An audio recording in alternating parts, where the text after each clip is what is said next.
If you've ever read through the entirety of Exodus, you know that the latter portion includes a sizable description of the design and construction of the tabernacle.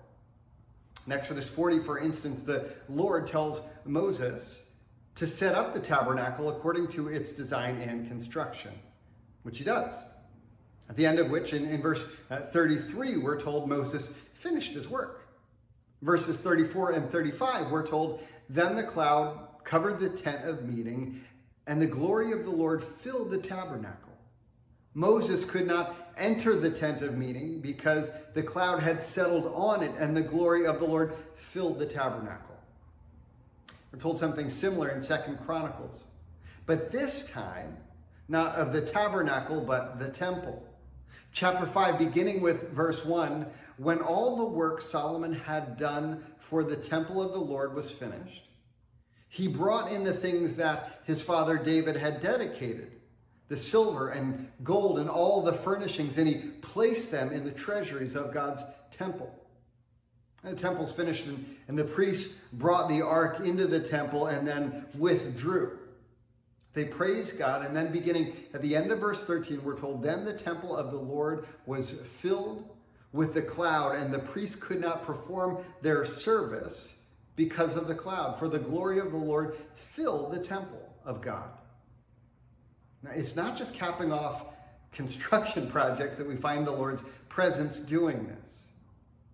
In Isaiah 6, first Isaiah sees the train of God's robe fill the temple, and then verse 4, the temple was filled with smoke.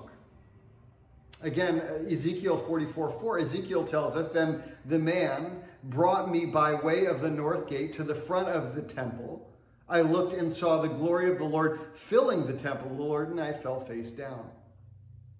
Now, whether it's the cloud or of the smoke, reminding us of how God descended at Mount Sinai, or the train of God's robe from Isaiah 6, these passages are intended to convey the reality of God's glorious presence.